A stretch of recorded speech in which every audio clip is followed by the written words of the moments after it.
Hello ladies and gentlemen, welcome back for episode 8 of Let's Play Vantage Master. I'm going to be doing things a little bit differently this time. In fact, I'm going to be recording live. In the past, I haven't been necessarily leaving myself enough time to talk through what I'm doing while I'm doing it. And starting with this mission, we're going to have more complicated situations that are going to bear a little more analysis. So with that said, let's get started with the pre-game stuff. This mission will start at 8 a.m. The enemy master is very fast. He's faster than we are.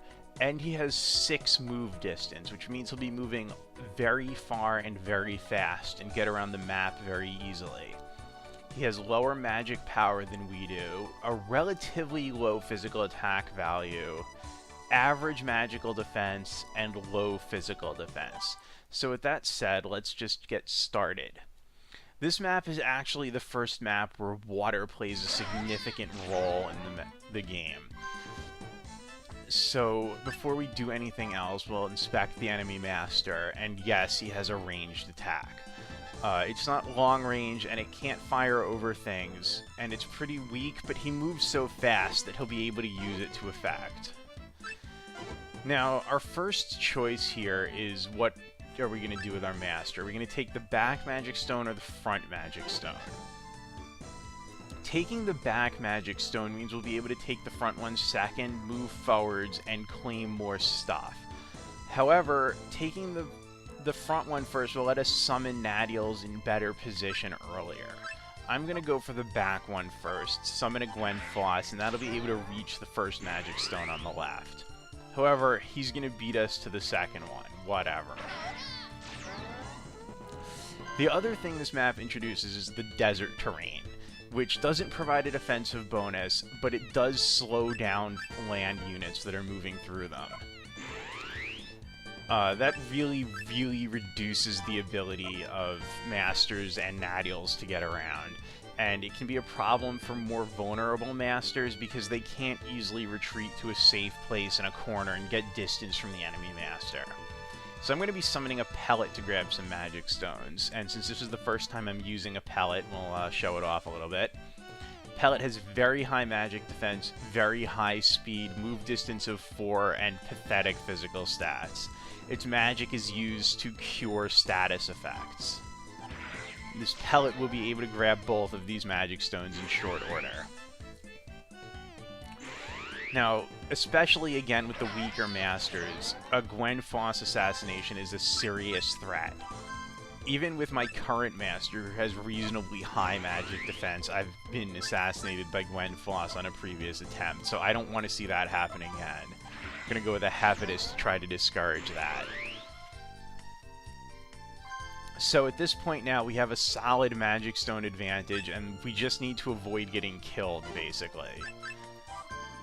My Gwenfoss will hold there, and my pellet over here is going to grab the last magic stone. At this point, Earth Nadials are kind of out of the question because of the situation. We can't get anything that's going to be able to survive the pressure from 2 Gwenfoss. To avoid getting killed, my master is going to stay here on this magic stone, and I'm going to summon a Zamalpen. Zamalpens have a day characteristic, so their stats are a little inflated right now. But they do have very high attack and defense, reasonable magic defense, very low speed, but high move distance. The move distance in particular is nice because it lets them move 3 hexes on land, which most water Nadials can't do. And finally, their magic. Regardless of any kind of defense, the properties, the elements of the target, whether it's a master or a Nadial, it will have the same effect, which is to slow the enemy Nadial down significantly. That just delays its next turn by a chunk. Pellet's going to move over in case its zone of control can be effective. And it's probably just going to go run back to one of those magic stones to prevent them from being stolen now. Alright, so we just gained another magic stone. Still hard to get anything Earth on the field, but I am going to take the risk because there's the chance that it'll draw the enemy Gwenfoss into range to get killed. And my pellet is going to guard the further magic stone. Alright, so this is what the Zamel pen is good for. This magic will add 120 minutes to the turn delay. That's 2 hours, which is basically forever. Once that's happened, that thing is not going to get a chance to move again. If I keep freezing it, it will be there forever. I don't want a Dom Dower, it's still day. I'd rather have a Habitus to deal with these Gwen Foss. Now, since there's water all across the center, we can't make much progress on moving fire units back and forth. We have to summon one on either side if we want them. At this point, I think it's pretty safe for my Gwen Foss to maybe go on a expedition here and start harassing the enemy master. I don't think I'm going to be able to kill him, but I do want to force him backwards a bit. Yeah, there's that attack. Not a lot of damage, but it can add up. Fire Nadiel is just going to stay in position, and since I can reach, I'm not going to move my Aetherian, which will deal a nice chunk of health to the first Recu. And yeah, he's going to go, wow, 8 damage. Don't underestimate Gwen Foss during the day. They're quite dangerous. However, I will be able to kill his Gwen Foss now. Yeah, that enemy master is very fast and just doing tons of damage to my Gwen Foss. Let's see. I will let this Gwen Foss move again in order to kill the enemy Recu. So one of the other advantages of having a fast master, or an advantage of fast Nadiels, is that they can stay on a Magic Stone and do very little repeatedly, and in the process heal a lot. So my Gwen Foss is going to die because his Recu is going to get another hit in and kill it. But that's okay, because I'm gaining territory now.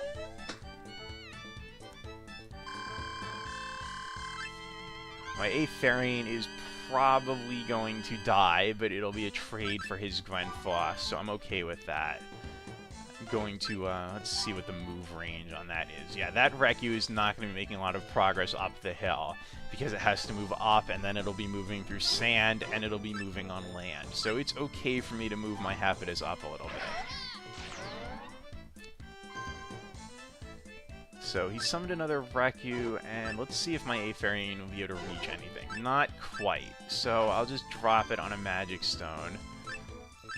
And we're going to need some more Water Nadiels. Now, it's tempting to summon another Zamel Pen, and actually, I think I'm just going to do that, because if I get his Master with a Zamel Pen, I win. This enemy Master doesn't have the pellet available yet.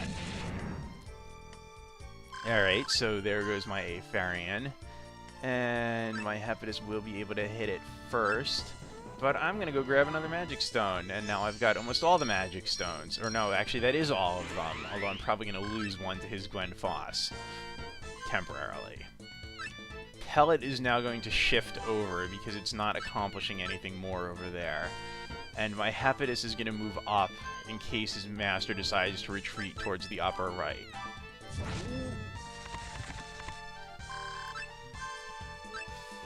And my other Zamel Pen can now advance. This is getting kind of good. Yeah, see how fast that Master moves? That makes it really, really hard to catch him. And what are we going to need over here? You know what? Let's grab another Gwen Foss. Can't have enough of those during the day, especially on a map like this one where there's so many impediments to normal land and water movement. God, that Master's so annoying. Alright, so he's going for a poke on my Master, which is going to just lead to his demise. And I'm willing to eat that damage for the time being, because there's nothing else that's close enough to threaten my Master. So my Gwen Foss will just advance, and I think poke the enemy Recu. It's going to cost some MP and some time, but that's fine. Now, he has to block there, because otherwise my Zamel Pen is just going to go freeze his Master. However, my other Zamel Pen can now move up, and he's starting to run out of space to run to. Going to freeze the other Zamel Pen again. That resets the counter to 120. It's not additive. Pellet's moving up still because it's a useful blocker. Now my Master is just going to chill out here and wait. Get some health back and stay somewhere safe. The enemy Master is just running for the corner. He has nowhere else to go and no other prospects. My Pellet can only just chase, and unfortunately there's not much I can do here except continue summoning relatively fast units to try to catch him. The important thing here is that I have the Zamalpens in the center lake, which means if he tries to cross it again, he's not going to succeed. I'm actually going to freeze the other Recu just to keep it from doing anything.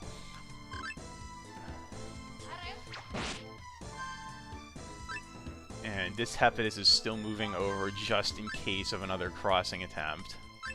But my Zamalpen is going to abandon that magic stone in favor of chasing down the enemy here. Alright, so at this point we're basically into the cleanup phase. There's not much else to do. And let's see if a Pellet can actually do any damage to the back from a Recu. 1 damage, that's something, I guess. But what I'm going to do next is summon a Recu by the lake in order to go sit on that magic stone in order to prevent the enemy Master from claiming it with one of his Recus if they get a chance to move. Again, it's not a huge deal, it's just going to hopefully end this a little bit faster. And I can't quite get him with my Zamalpen, but I can prevent him from escaping again. So he could have taken that magic stone, but he opted not to. That's an interesting choice. Yeah, okay, so he does have 1 escape route there, so my Pellet's gonna go block it off.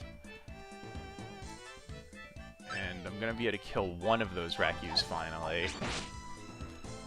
So this is a common situation where you can't quite finish off the enemy Master, and he escapes, and then you have to hunt him down, and it takes time, which is annoying. I probably could have done some kind of effect to trap him and kill him sooner, but I decided I would rather go for the safer play and win by positional play and stealing magic stones. Summon a Therian just on the off chance it'll get a shot in, but it's not going to probably. Because I think my Zamalpen is going to be able to finish him off.